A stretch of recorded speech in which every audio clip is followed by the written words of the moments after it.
Muy bien, a partir de ese momento entonces, muy buenas tardes nuevamente a todas las personas que están ingresando recientemente.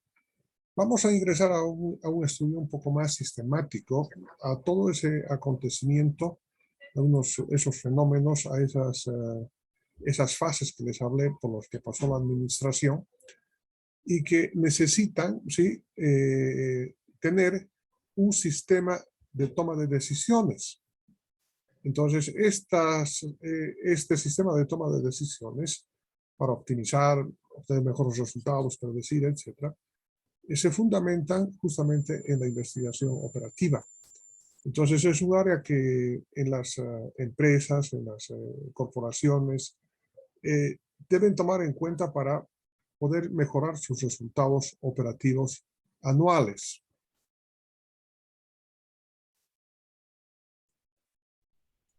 Bueno, ahora entonces ya les indiqué además en la clase anterior cuál es el sentido de la investigación operativa, su nombre, ¿no? Y fundamentalmente habíamos dicho de que el nombre de investigación de operaciones deviene del nombre investigación de operaciones de guerra, ¿cierto?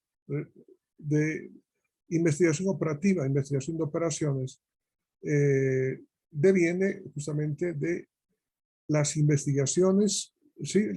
Las investigaciones de operaciones de guerra. Y habíamos indicado también que la creación de la investigación de operaciones se supone que es la Segunda Guerra Mundial, ¿no? Por muchos hechos de los que vamos a estar conversando a continuación.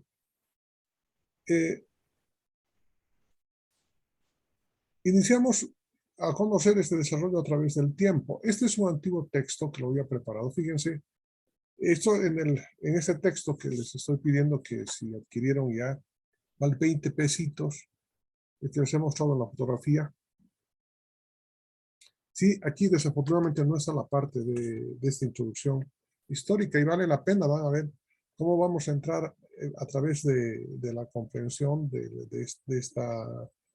este desarrollo histórico, ¿sí? A comprender, o sea, cuál el motivo del nombre que acabo de comentarles, ¿sí? De esta disciplina científica y además algunos otros elementos más, algunos elementos que están muy relacionados con la matemática, con la física de nuestros tiempos. Entonces nos empezamos a penetrar en ella.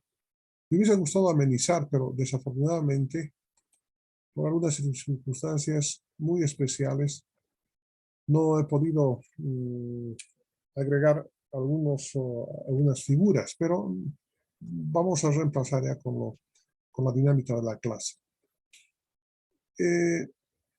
Ustedes saben que en realidad, ¿dónde empezó ese fenómeno capitalismo, comunismo que hoy en día se conoce? ¿Dónde tienen sus inicios? ¿Sí? En la Edad Media, en la época antigua, evidentemente había monedas, circulaban en sus ciudades, etcétera, se han encontrado varios hechos. Siempre la humanidad, sí, para darle un precio por lo menos justo a un bien o a un servicio, ha creado este instrumento de intercambio financiero. Pero eran en pequeñas sociedades, en pequeñas comunidades, en moneditas de plata, de cobre, etcétera, en algunas civilizaciones más organizadamente que en otras, etcétera. Pero hasta las películas de la época antigua ustedes pueden observar de que evidentemente había esa circulación de monedas, ¿no? Cristo fue vendido por, ¿cuánto? 40 monedas de plata, ¿no? 20 monedas de plata. Ya.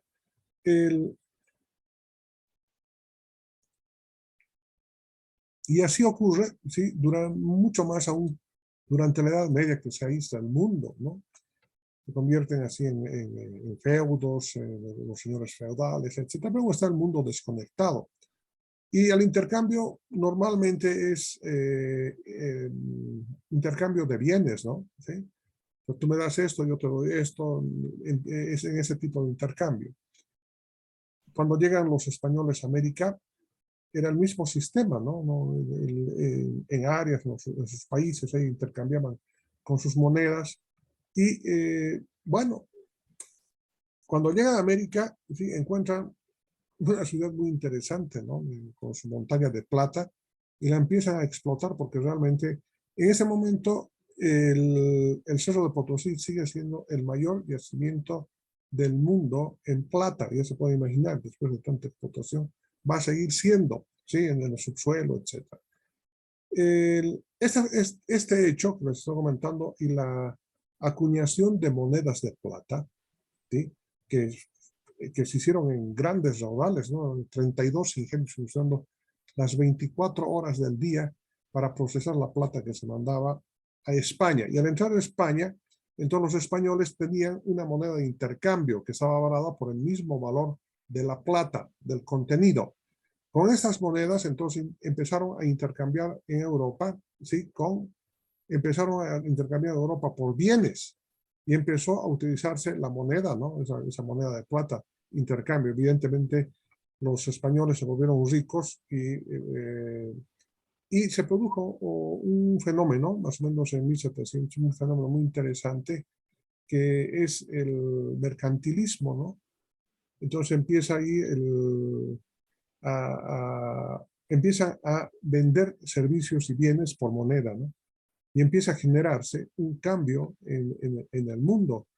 Posteriormente aparece, hay concentración de capitales en manos de pocos en todos los países del mundo, y empieza el capitalismo, ¿sí? Y luego viene el socialismo, que ustedes conocen, pero estamos en esa etapa, ¿no? De la lucha entre el socialismo y el liberalismo, llamaremos así. Más o menos estamos ubicados en esa época. Bueno, resulta de que hay pues situaciones muy especiales, ¿no? Como en el caso de por qué se produjo la Primera Guerra Mundial. Había intereses muy marcados, ¿no? Para diferentes áreas. En esa época, durante la Primera Guerra Mundial, había un gran imperio, que era el imperio turco, ¿no? Que se extendía desde el sur de Rusia hasta el Mar Caspio, Mar Negro, etc., ¿no? Y los países árabes en especial. A principios del anterior siglo, cuando se dieron cuenta de la existencia de grandes reservas de minerales, de petróleo en Arabia, entonces empiezan a generar situaciones de que los trusts, esos grandes capitales, quieren incorporarse a la explotación de esta materia prima que empezó a servir para la transformación del mundo, ¿no? El motor el motor de combustión interna. Entonces ahí se genera, ¿sí?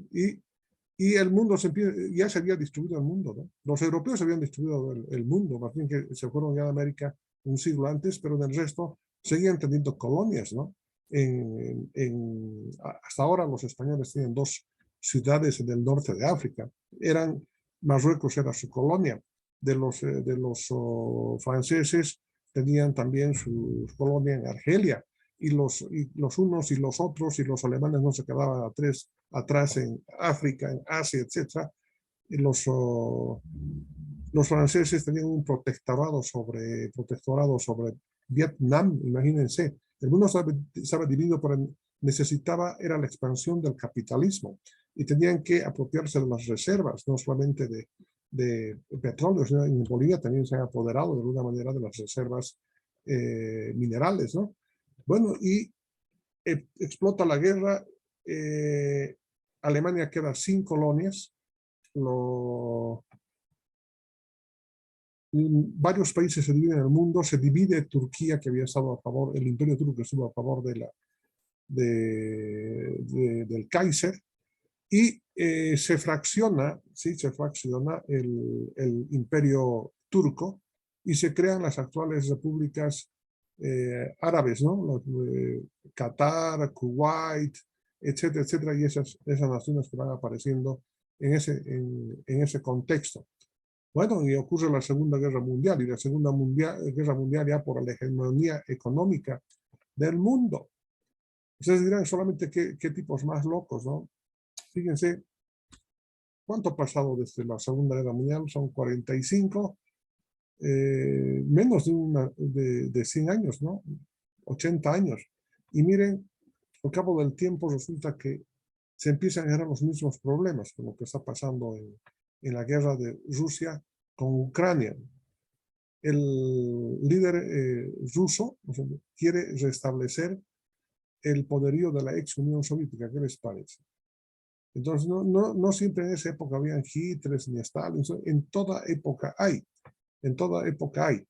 Entonces, en esa guerra, la que me estoy indicando, la Segunda Guerra Mundial, es mundial, o sea, mucho más que la anterior, ¿no? A Dios gracias, América en los dos conflictos entraron con muy poco, ¿no? Para decir, no, casi nada, pese a que Brasil le mandó a unas tropas, etcétera, pero eran insignificantes frente a la magnitud, sí, de los otros países en el envío de armas, soldados, etcétera, para esa guerra. Y en esa guerra, en la Segunda Guerra Mundial, ¿sí? Que se trata ahora de la hegemonía mundial, empiezan a utilizarse las creaciones, los inventos tanto de la matemática, de la física, de la química, justamente armas de destrucción, pero también de defensa y también de inteligencia. Y en este sentido, resulta de que al principio de la guerra, cuando los nazis invaden Polonia, ¿cierto? Después que los soviéticos se habían avanzado también sobre la otra mitad de Polonia, ahí empieza a haber en esa guerra un cambio tecnológico. Claro, un cambio tecnológico y el empleo de las ciencias para estos menesteres, la aviación. Imagínense desde la Primera Guerra Mundial hasta la Segunda Guerra Mundial en los tipos de aviones nuevos.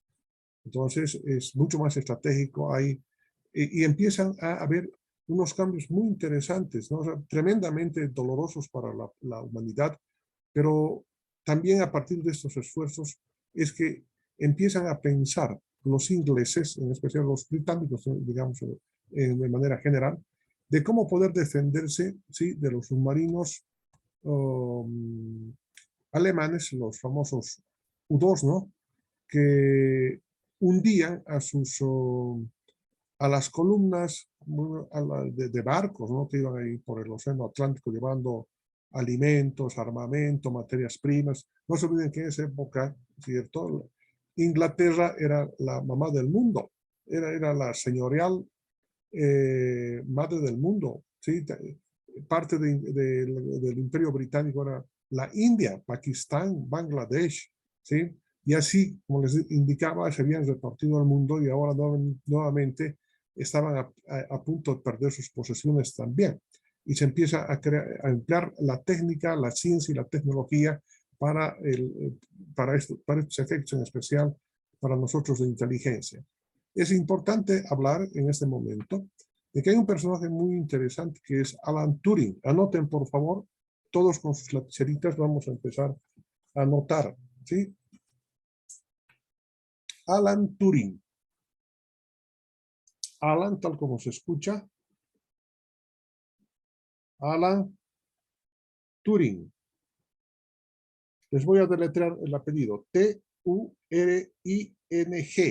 ¿Sí? Muy bien. ¿Qué pasa con este señor Alan Turing? Tiene un tremendo efecto para la guerra y un tremendo efecto para el desarrollo de las ciencias y la tecnología que hoy en día manejamos, ¿no? En especial en la carrera de ingeniería de sistemas. Entonces, las técnicas que habían avanzado en el encriptamiento, ¿sí? Ustedes llevan un tema de encriptación, ¿sí? Para los mensajes, etcétera, y saben que hoy en día los mensajes, hasta la misma voz va cifrada de un lado al otro y hay un decodificador, etcétera, y si no tienen las llaves necesarias no pueden pasar, nadie puede entrar. Entonces, ese es el área, ¿sí? Que Lorentz en Alemania logró construir. Lorentz, así es su nombre, Lorentz, logró construir un decodificador y codificador que se utilizó durante la guerra y se llama el código, se llama Enigma, ¿sí? Han debido escuchar el código Enigma. El código Enigma era el código que utilizaba el ejército alemán para transmitir mensajes cifrados que eran muy difíciles de poder traducir, ¿no? En letras, signos, etcétera, que solamente los decodificadores, ¿sí?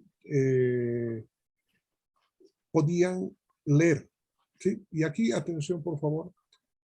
Ustedes seguramente se acuerdan de alguna película, ¿sí? Del robo de un maletín de un general alemán, que evidentemente ocurrió a través de la utilización de una espía británica, ¿no? Entonces, vayan captando ahí con la historia, porque es muy contemporáneo lo que vamos a estudiar. Y este código Enigma no podían, pese a que encontraron la máquina, aún así no podían descifrar, ¿no? No podían descifrar. Entonces se necesitaba un decodificador, algo que permitiera, y eso significaba entre las posibilidades, ¿sí? Llegaba a cerca de billones para decodificar una sola palabra. Entonces era muy difícil hacer manualmente, pese a que había equipos que trabajaban en ese sentido. En algunos casitos habían tenido éxito, pero en la mayoría de casos era imposible de poder decodificar. Y este señor Alan Turing, que es un famoso matemático, ¿no? Y profesor de la Universidad de Cambridge en la Gran Bretaña. Resulta de que es contratado y él crea el primer computador, llamaremos electromecánico, ¿no? Sí, electromecánico, que permitió decodificar, ¿sí? El famoso código Enigma. Y se supone que esta intrépida decisión de este gran matemático ha permitido, ¿sí? El desarrollo de las ciencias de la computación para lo posterior, ¿no? Se puede decir que a partir de los trabajos de Alan Turing es que evidentemente empiezan a ser la época de la computación, así de simple, ¿no? O sea, ya efectivamente para realizar cálculos, etcétera, etcétera. Pero en el infortunio de las cosas, ustedes saben que Alan Turing sí era homosexual. Consecuentemente, la homosexualidad en la Gran Bretaña era penada en esa época, ha sido penada hasta 1960, si no me equivoco, donde se ha despenalizado. Y consiguientemente, una vez que obtuvieron pruebas en contra de Alan Turing, sí, le pasaron al psiquiatra o al psicólogo, de hecho es que le ponían hormonas que le desordenaban totalmente el cuerpo, y prefirió, sí, suicidarse comiendo una manzana inyectada con cianuro. Dicen, y eso que quiero que comprueben, vayan leyendo ustedes, de que la manzana, que es característica de la Apple Macintosh, ¿cierto? Que justamente le falta un pedacito, ese pedacito se lo comió Alan Turing. Hay versiones que sí dicen que es verdad, y otras dicen que no, que esa no era la intención de los creadores de Macintosh, etc.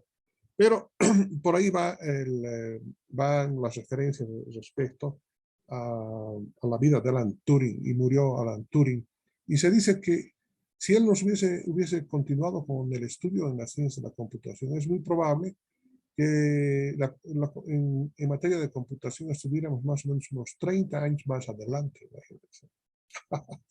Sí, pero no solamente él ha hecho estas incorporaciones. Del lado de los Estados Unidos hay otro científico que es digno de mencionarle, ¿no? Y es John Von Neumann. Y quiero que anoten por favor este nombre. J-H-O-N, espacio, V dentilabial, O-N, espacio, N, E, U, M, A, N, N. John Von Neumann. Y tienen que anotar estos nombres porque corresponden a la tarea que les voy a dar. Así que, por favor, vayan anotando. John Von Neumann. Reitero, voy a deletrear nuevamente. J-H-O-N espacio V dentilabial O-N espacio N mayúscula E-U-M-A-N-N. John Von Neumann. Sí. Y en el otro lado, en los Estados Unidos, John Foy Neumann también fue creando, ¿sí? Fue creando computadores. Y, él ha sido también un creador del computador, ¿sí? Y ha creado el computador justamente para el proyecto Manhattan en Los Álamos, en los Estados Unidos. Ese es otro genio de las matemáticas que lo vamos a estudiar y que es otro de los padres de la investigación de operaciones que han logrado o que logró crear, ¿sí? Un computador, ¿sí? Y logró comunicarse con él. Lo que hizo hasta su época Alan Turing, ¿sí? Posteriormente hizo algunas otras creaciones, inventos, casi a la par con John Foy Neumann. John von Neumann, ¿sí? Se comunicó con el computador, con el concepto de entrada, salida, proceso, con esos pequeños conceptos. Y esos pequeños conceptos, sí, además la creación de la memoria RAM, un lugar donde se hicieran los procesos, el dispositivo de entrada, de salida, y el entendimiento con el lenguaje binario, que es lo más importante. Es decir, él dijo, o sea, la única manera de comunicarnos con un computador es a través de señales eléctricas de entrada y no entrada de corriente. En otras palabras, 1-0, lo que significa el lenguaje binario. Entonces, él hizo, podemos transformar del lenguaje matemático decimal al binario. Y el binario entiende el computador y empiezan a hacer los cálculos. Entonces, otro gran genio del desarrollo de la computación, John Foy Neumann, al que quiero que ustedes también lo estudien. Bien, estos caballeros de los que les estoy hablando, John Foy Neumann,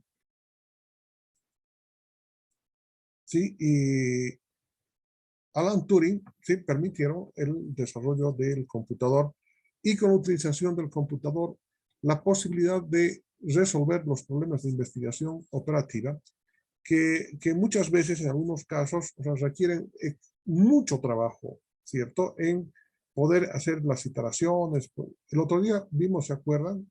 Cuando les hice una presentación de la temática del, de la localización geográfica, en un intento que nos equivocamos un numerito, creo, al meter, y fueron 101 iteraciones con cuatro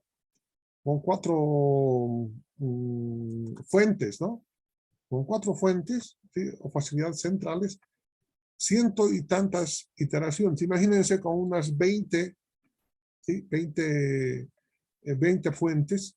Entonces, la cantidad de trabajo que se tendría que hacer de manera manual, entonces realmente ha facilitado el trabajo, ¿sí? La utilización de los computadores en el nivel que hoy tenemos. Y por eso que les he pasado además a ustedes en la clase anterior, les he pasado el programa, ¿sí? El ejecutable, que es del GB Basic, y el programa localiza para que lo hagan correr, y además les he pasado la utilización, el manual de un emulador que está ahí en el internet, para que los que tengan computador de 64 bits, entonces puedan hacer correr emulando a uno de 32. Y los que tienen computador de 32 bits no van a tener mayor dificultad, van a poder hacer correr. Pero si no pueden hacer correr ahí, se van a un café internet, la mayoría son de 32 bits, ahí van a poder hacer correr sin mayor dificultad. Bien. Ahí una partecita de la historia, acabo de comentarles, del desarrollo del computador durante la Segunda Guerra Mundial, pero al mismo tiempo, ¿sí? En un principio, como les había comentado, la isla, porque es una isla en la Gran Bretaña, estaba asediada por los submarinos, como tiburones, ¿no? Bombardeaban, torpedeaban, hundían los barcos, la marina mercante de la Rue Albion se vio atacada por estos feroces equipos bélicos y realmente empezaron a haber problemas en el país más desarrollado del planeta. ¿Qué hicieron en la Gran Bretaña? ¿Sí? Blackett, ¿sí? Es un premio Nobel. A ver, coloquen por favor el nombre de Blackett. No me acuerdo el nombre, perdón. Blackett. Enseguida Blackett. Así es. Les deletreo. B labial, L, A, C, K, E, T-T, Blackett, Blackett. Nuevamente, B labial, L-A-C-K-E-L-T, Blackett. Es premio Nobel de Física, si no me equivoco, 1946, así de simple, 1946.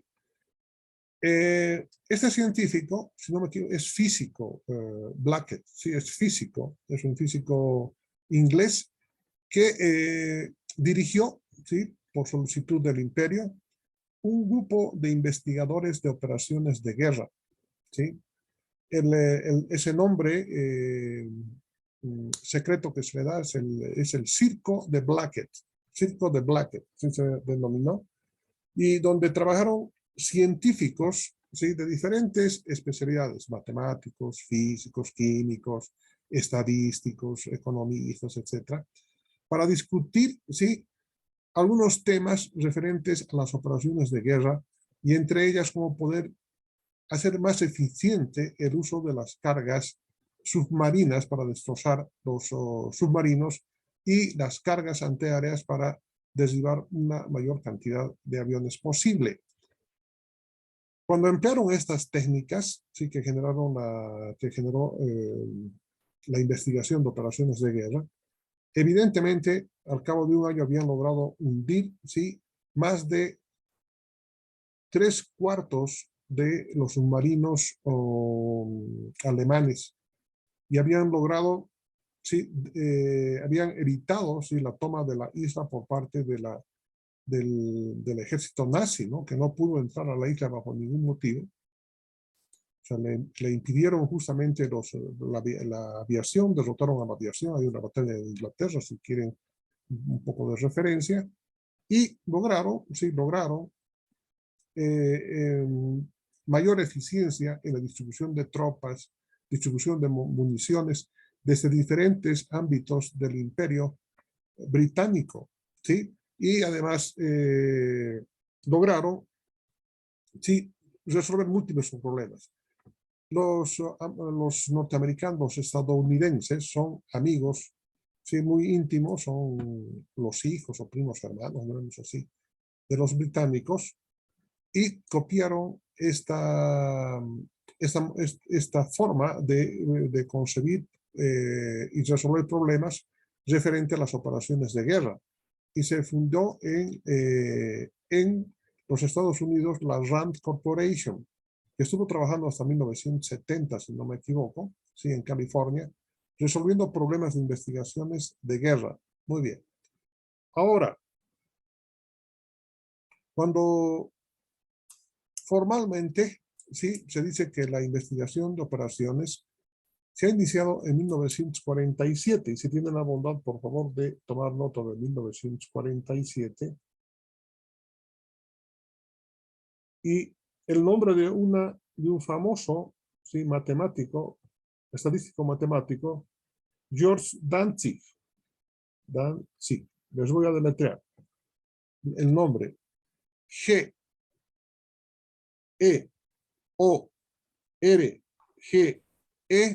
espacio, D mayúscula, A-N-T-Z-I-G. George Dantzig, que es el creador de la programación lineal, que es la temática que vamos a estudiar durante todo este curso, ¿sí? Durante todo el curso vamos a estudiar la programación lineal.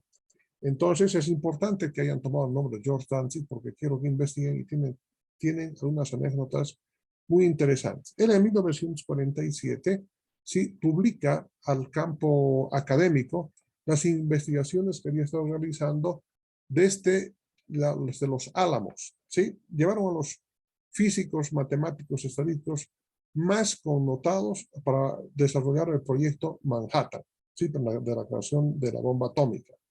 Entre ellos, George Dantzig ahí tomó su participación, y en 1947 da a conocer, ¿sí?, la aplicación de la programación lineal para la optimización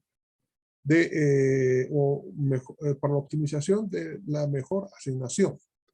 Entonces cambió el mundo, ¿sí? El concepto, les dije en la clase anterior, cambió el concepto en la ciencia de la administración el paradigma por la aplicación de las matemáticas a la administración, que es justamente investigación operativa, lo que vamos a aprender durante este año, este semestre y el siguiente. Y ya se pueden imaginar ustedes la importancia del dominio de esa temática, nuevamente les digo, por parte del ingeniero de sistemas. Bien, a ver, otro puntito. Ahí vamos a parar. Entonces, se considera que el inicio de la investigación de operaciones como una disciplina científica, ¿sí? Que aún no puede tener, no puede ser una ciencia, es una disciplina nada más, que tiene una particular, que es muy particular, ¿cierto? Y fue creado en 1947 por la publicación de sus investigaciones del doctor George Danzig al campo académico. A partir de ahí ya se considera el inicio de la investigación de operaciones. Pero atención, por favor, es de que no se inicia realmente ahí, sino que antes, ¿sí?, de la publicación existen muchos avances, muchos aportes de matemáticos de muchos países europeos, de los Estados Unidos, ¿sí?, para la creación, ¿sí?, de teorías que son parte de la investigación de operaciones hoy, pero fueron creadas un poquito más adelante. Por ejemplo, aquí está. En 1939, ¿sí?, publicaron tanto el ruso Kantarovich como hay un Koopmans, vamos a tomar en cuenta estos nombrecitos. Kantarovich,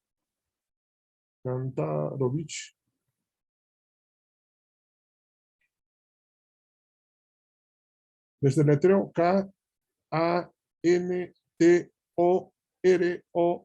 dentilabial I-C-H, Kantarovich, y Koopmans, desde el letreo Koopmans, K-O-O-P-M-A-N-S,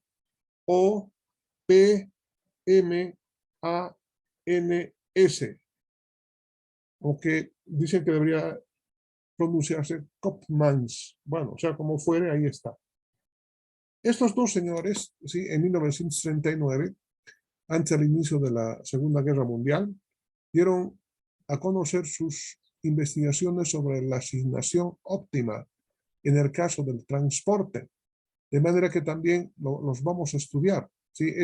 El transporte es parte de la programación lineal, es un modelo particular de la programación lineal. Vamos a tener que asignar un buen tanto de tiempo para el aprendizaje de la metodología para poder resolver un problema de transporte. Es muy interesante, pero fíjense, en 1939, antes del inicio de la Segunda Guerra Mundial. Pero más antes todavía, ¿sí?, hay se ha creado la teoría de colas. La teoría de colas la vamos a estudiar en Investigación Operativa 2. De todos modos, sí, esa teoría fue creada en 1909 por Karl Erlang, ¿sí? Vamos a deletrear. Karl Erlang. K-A-R-L espacio E mayúscula R-L-A-N-G. Karl Erlang, que es el creador de la teoría de colas. Y él sí creó la teoría de colas como consecuencia de los problemas de tráfico telefónico. Estamos hablando de 1909, ya se había creado el teléfono y las ciudades europeas llevaban la punta. Copenhague es la capital de Dinamarca, un estado muy avanzado de Europa, y se habían instalado líneas